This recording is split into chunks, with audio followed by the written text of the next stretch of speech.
There comes a moment when the world goes still, when every comfort shatters, when every false light flickers and dies, when there's nothing left to cling to but the sound of your own heart beating against the dark.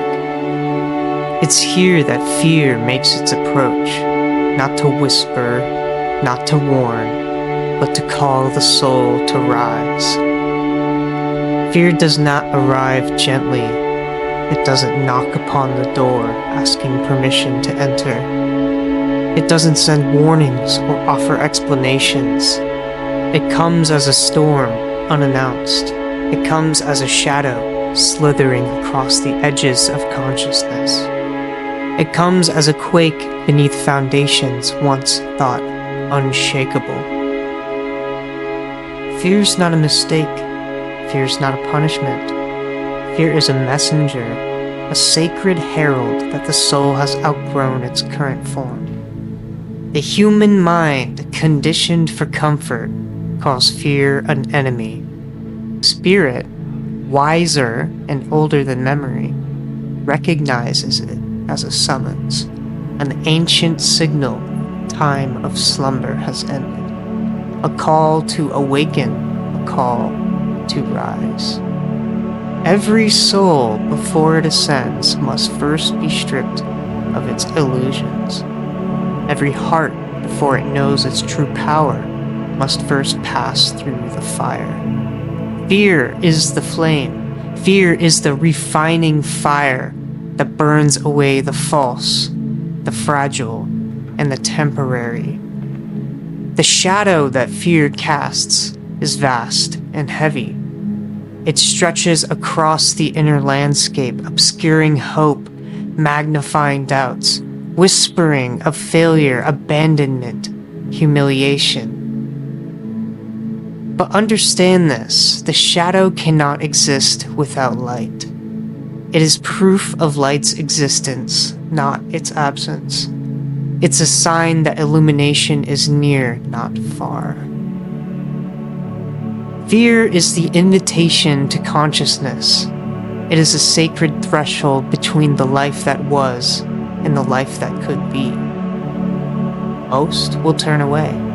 Most will curse the darkness, curse the change, curse the trembling of their own hearts. They will seek distraction. They will drown the silence in noise. They will retreat to what is familiar, even if it slowly kills the spirit. But a few, a rare few, will remain standing as the wind howls, and the rain lashes, and the night presses in. A few will face the rising tide of uncertainty without running. A few will hear the terror in their veins and still choose to stay. And it is those few who are tempered. It is those few who are forged into something no storm can ever undo. Fear is not proof of weakness. Fear is the guardian at the gates of transformation. It tests the resolve of the spirit. It demands sincerity. It demands the shedding of everything that cannot withstand truth. No crown is placed on the brow of the one who flees. The crown is reserved for the one who steps deeper into the darkness. The one who trusts that beyond the terror, beyond the breaking, beyond the death of the old self, something holy is waiting. Fear speaks a secret language. It says, come further, trust deeper, burn brighter. And those who answer are not spared suffering. They are not promised an easy passage, but they are granted something greater. They are granted the keys to their own sovereignty. And when fear arrives, it is asking a question. Are you ready? Ready to shed false identities, ready to surrender hollow dreams, ready to be remade, not in the image of the world's fleeting standards, but in the eternal pattern carved into the soul by the hands of the divine. When fear arrives, it is not declaring defeat. It is announcing the threshold. The threshold every true seeker must eventually cross. The crossing from comfort to calling, from survival to sovereignty, from imitation to incarnation. There are those who will live and die never answering the summons. There are those who will spend a lifetime arranging comfortable distractions, polishing the surface of their existence, never daring to dig into the fertile soil of their own becoming.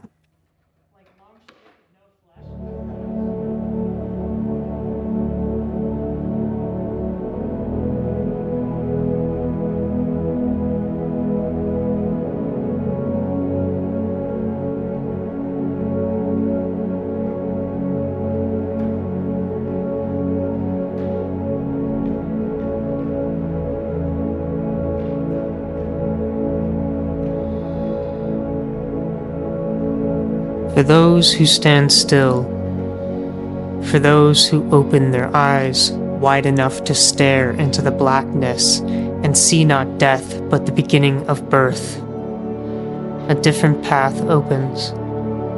The sacred path, the path of the unbreakable spirit. Not unbreakable because suffering never came. Unbreakable because suffering refined what could not be broken, because every fear faced became another stone laid in the foundation of a life aligned with truth. And so fear arrives, not to destroy, but to rebuild, not to punish, but to elevate, not to end, but to awaken. And when the winds rise, when the heart shakes, when the night closes in, remember, this is not abandonment, this is not punishment, this is not failure, this is the invitation, the initiation, the moment when the soul is offered the chance to become everything it was always destined to be. Stand firm, breathe deep, step forward.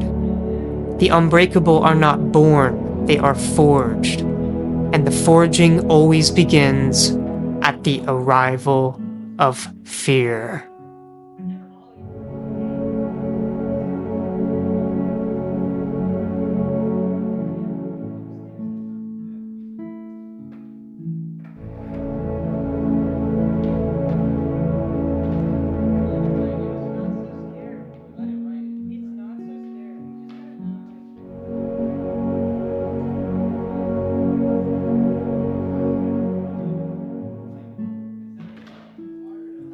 After fear has called the soul forward, after the first gates have been crossed, there comes the desert.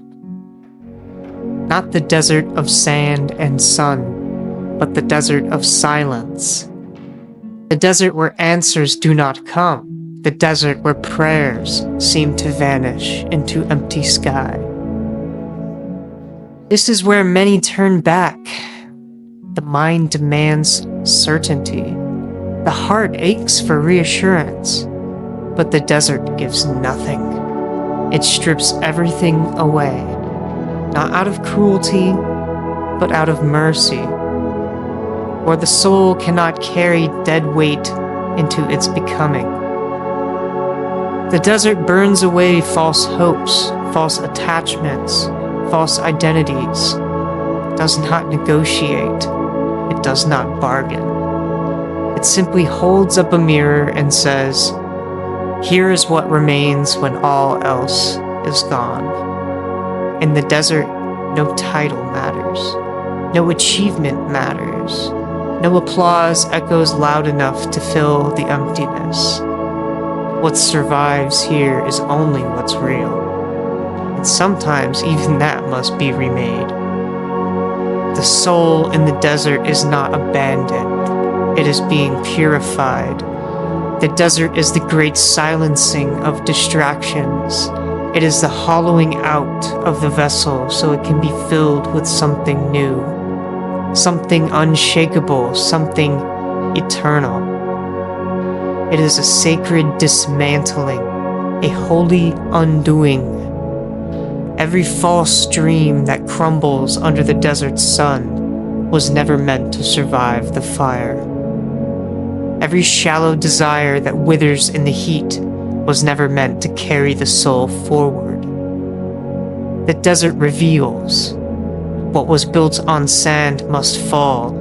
What was built on fear must die. What was built on truth will endure. There are no shortcuts through this place. There are no bypasses, no hidden roads.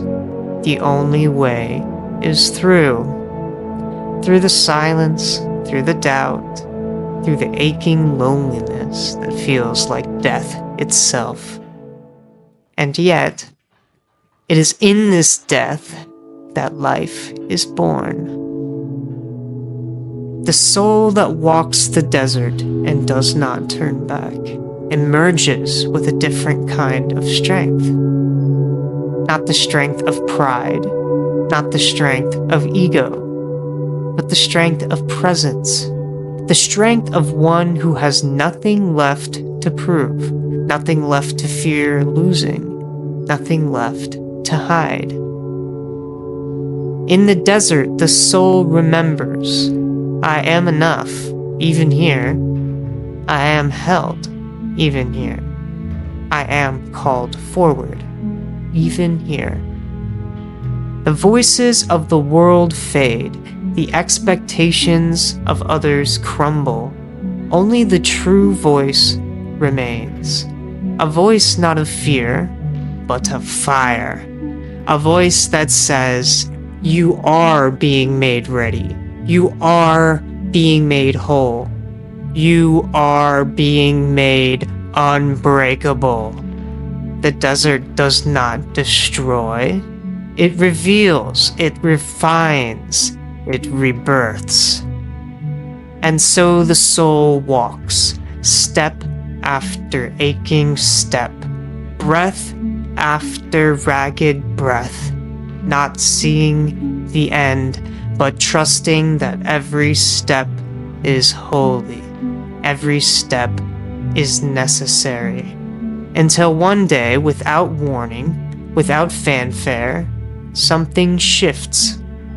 The horizon brightens, the ground steadies. The heart, though bruised, beats stronger than before. And the soul realizes the desert was never meant to kill it. It was meant to crown it. Those who survive the desert carry a different kind of light, not the flickering flame of the untested, but the steady, sovereign fire of those who have seen the void and chose to walk through it anyway. The desert of the soul is not the end of the journey. It is the proof that the journey is real, that the transformation is not a myth, that the unbreakable spirit is no longer a dream. It is becoming reality. And so the soul presses onward, lean, stripped, silent, alive, ready for what comes next.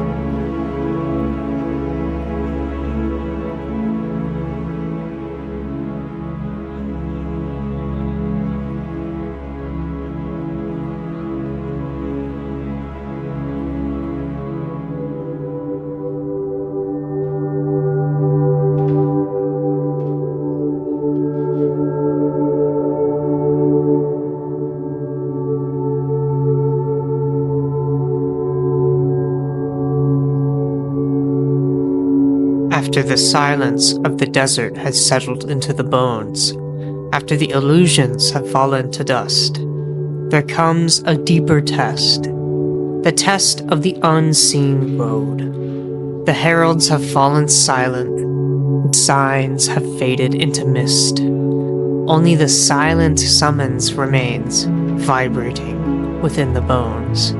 There is no map offered, no visible promise, only a choice: to walk forward blindly, or to turn back into the prison of the familiar.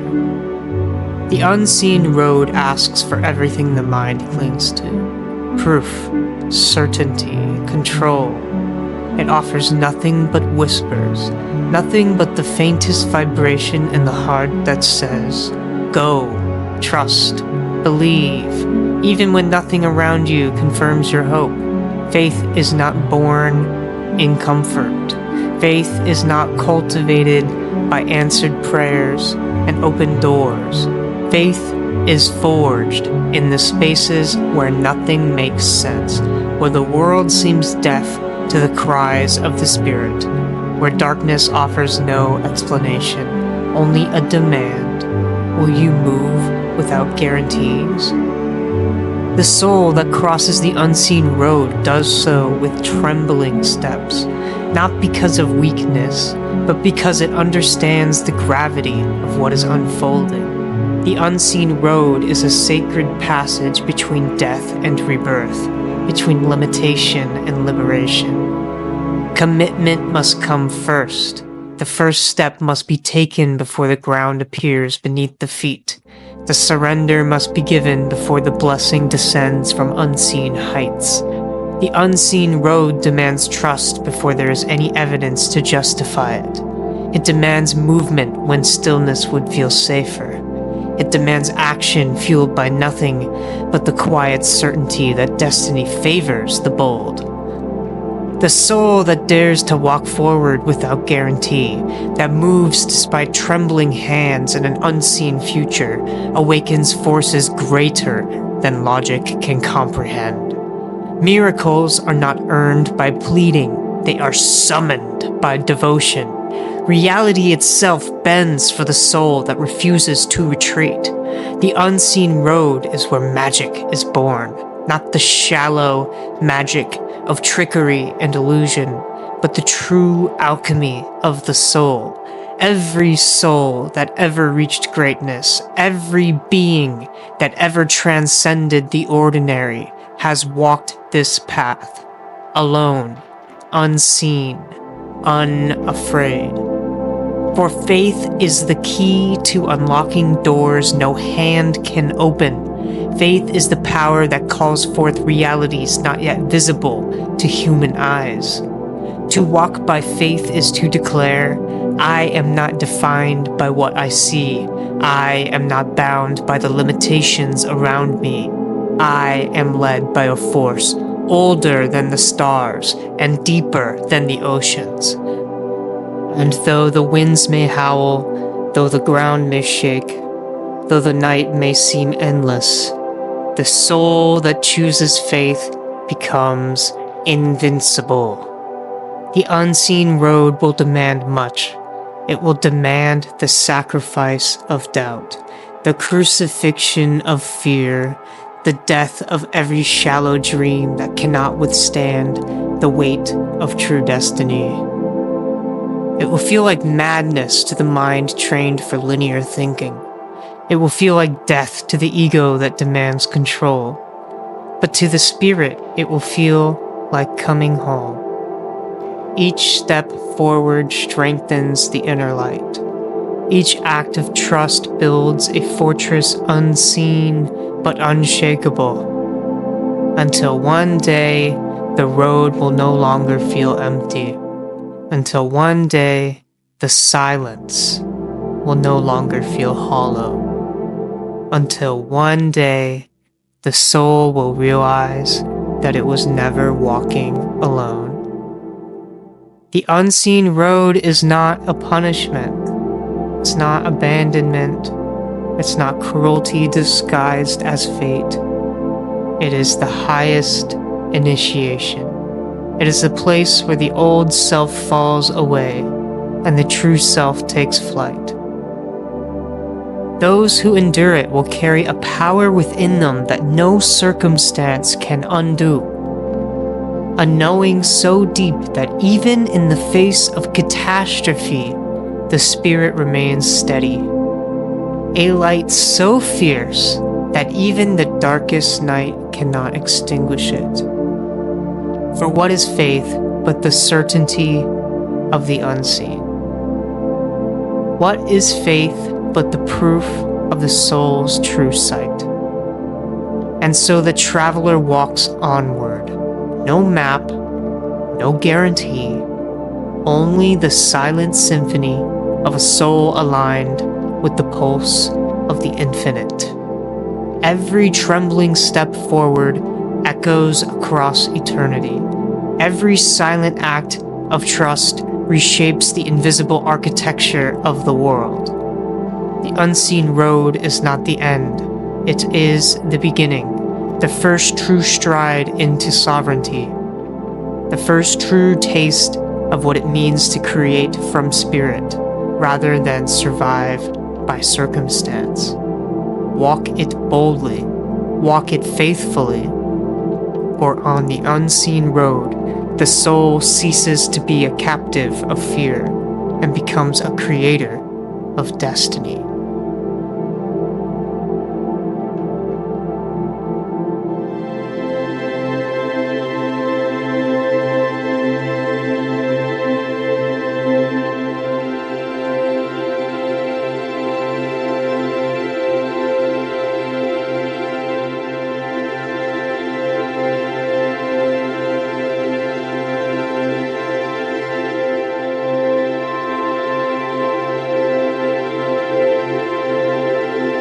There is a moment when faith alone is no longer enough, when the soul, though standing, still trembles, when storms rage longer than expected and promises seem to wither on barren ground. It is here in the prolonged testing that gratitude must be summoned, not as a reaction to blessings, but as a deliberate, sovereign choice. Gratitude is not the song of the fortunate. It is not the comfort of those who have received all they asked for. Gratitude is the war cry of the unbreakable, the conscious rebellion against despair, the sacred stance that says, I will find light even in this. Gratitude is the fire hidden within the ashes of shattered dreams.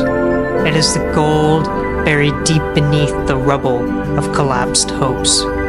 It is the power that takes the broken pieces of a life and reforges them into something stronger than whatever stood before. Many can be grateful when fortune smiles. Few can be grateful when the world turns its back. Fewer still can bless the storms that tore their lives apart.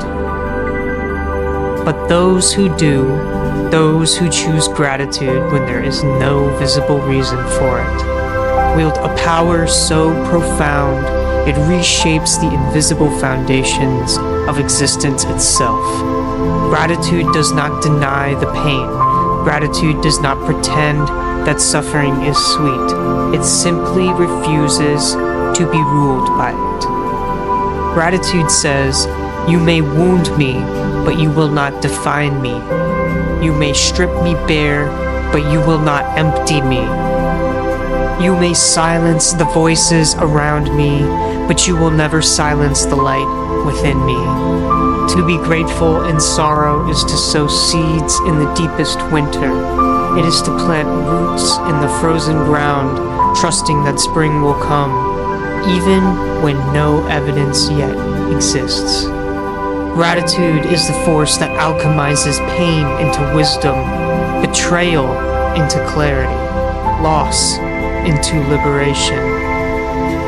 The soul that chooses gratitude becomes untouchable by circumstance, no longer at the mercy of tides and seasons, no longer hostage to the shifting whims of fortune. For gratitude roots the spirit in something beyond the visible world, in the timeless, changeless pulse of the divine. To live in gratitude is to live in sovereignty. It is to say, I am not waiting for the world to validate my joy. I am not waiting for comfort to permit my peace. I will bless the battlefield before victory is seen, and by my blessing, victory will be inevitable. This is not naive optimism. This is not delusion. This is mastery. This is spiritual kingship. This is the true art of transmutation. The ancient alchemists sought to turn lead into gold, but the wise knew the greater work was internal. To turn despair into devotion, to turn grief into gratitude, to turn fear into faith. And so gratitude becomes the sacred fire, not a flicker easily extinguished, but a steady, sovereign flame wielded by the awakened soul. Through gratitude, the soul forges new realities.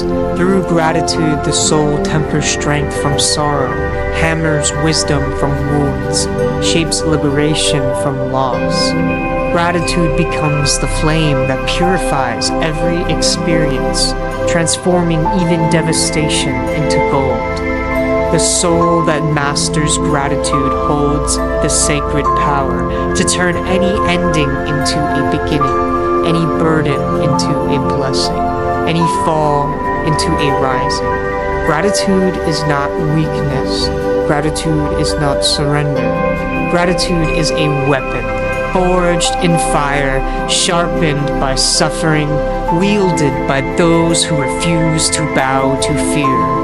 It strikes at the roots of despair. It cuts through the illusions of loss. It defends the spirit when every other shield has fallen away. With gratitude as the blade, the soul is no longer a captive of fate, but a warrior sculpting destiny with every breath. And when gratitude is drawn, the dragon that once seemed invincible trembles. For no fear, no betrayal, no darkness can withstand the spirit that chooses to bless its own becoming. The spirit has chosen its weapon, and no force of darkness shall endure its blow.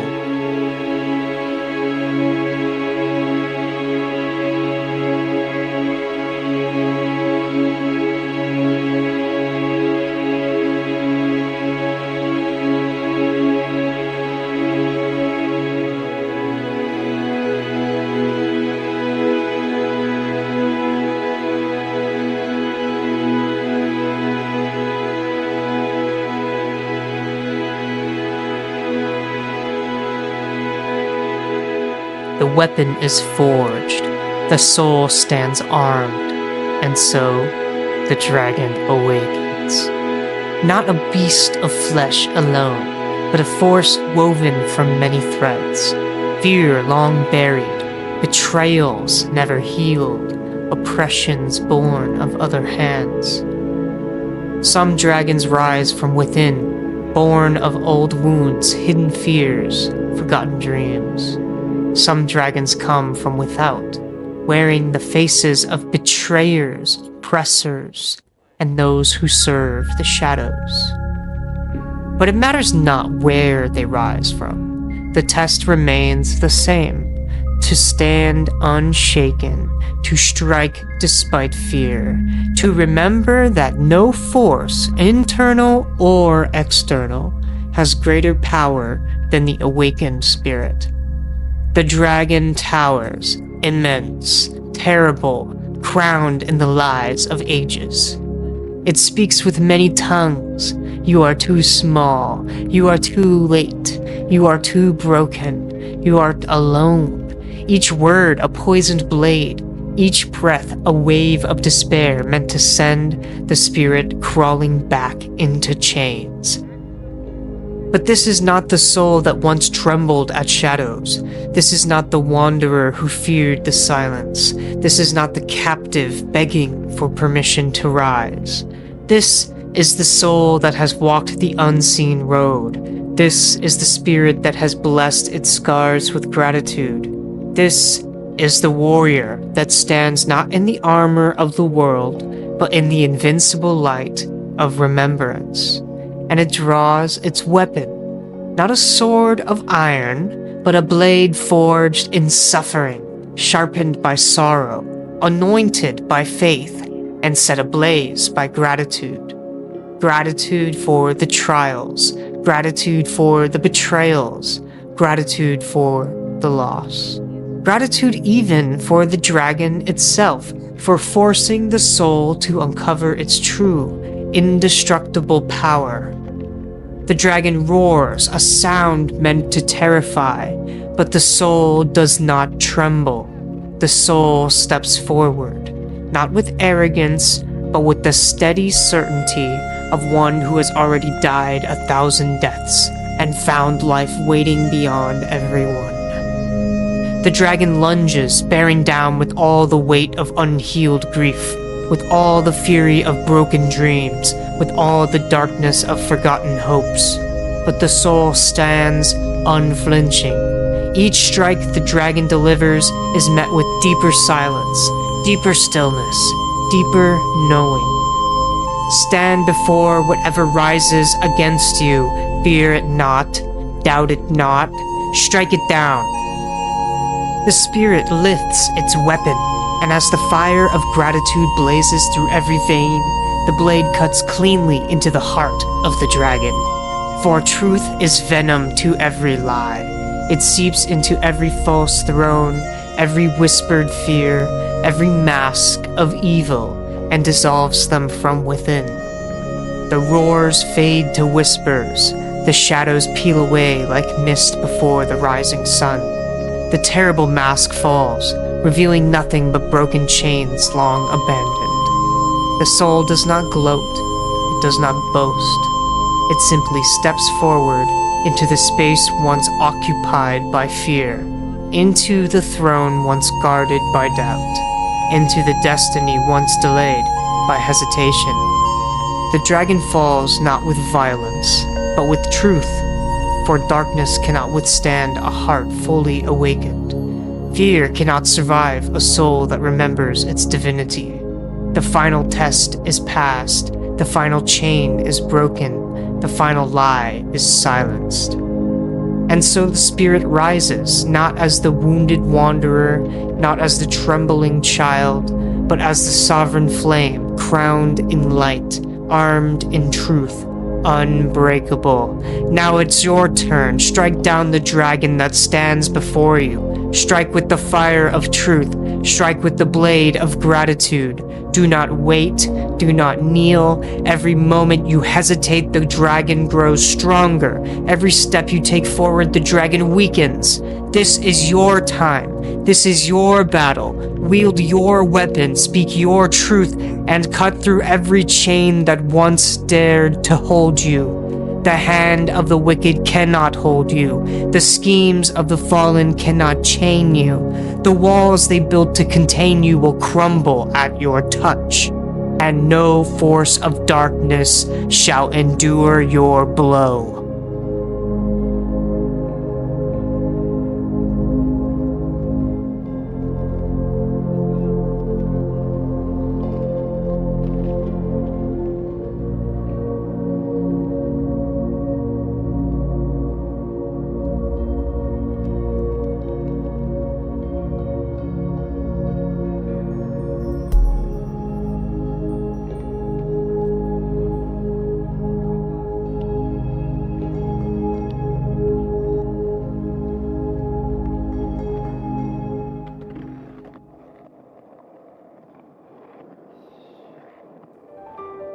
And so the dragon falls, the shadows break, and the old chains lie shattered at your feet. And from the ashes of every betrayal, every fear, every broken dream, something holy rises. Not a ghost of who you were, not a wounded echo of your former self, but something the world cannot measure, cannot predict, cannot control. The unbreakable spirit, forged in silence, tested in fire, and crowned in truth. You are no longer the wanderer seeking a way. You are the way. You are no longer the voice begging to be heard. You are the roar that shatters silence. You're no longer the one who waits for permission. You are the storm that moves mountains. This is not a return to what was lost. This is the beginning of what could never be taken from you. The strength that comes after breaking is different. It's quieter, heavier, unshakable. It's not made of bravado. It's made of truth, burned into the bones by every trial survived. You've become the thing you once sought. You have become the light you once chased. You have become the answer to your own prayers. No gate will stand against you now. No voice raised against you will hold sway. No scheme woven in darkness will find its mark. For you're not walking by the power of this world. You are moving by the decree of heaven itself. And the world will feel it. Wherever you go, the ground will remember you walked there. The air will remember you breathed there. The spirit of life itself will recognize its reflection in your steps. This is the rebirth, not of survival, not of endurance, but of dominion. This is the spirit standing at full height. This is the soul walking in full authority. This is the life no hand of wickedness can touch, no shadow can swallow, no lie can diminish. You are the sovereign flame, the indestructible breath, the living proof that light conquers. Move forward now, move without apology, move without fear, move without chains. Let every step you take declare, I am still here. I am still rising. I am unbreakable. And let those who once doubted you, who once betrayed you, who once tried to bury you, behold your rising, and know that they never had the power to stop what was forged by the fire of truth itself. The rebirth is complete. The work is only beginning. You are unbreakable, and the world has not yet seen the full extent of your rise. Peace out, homies.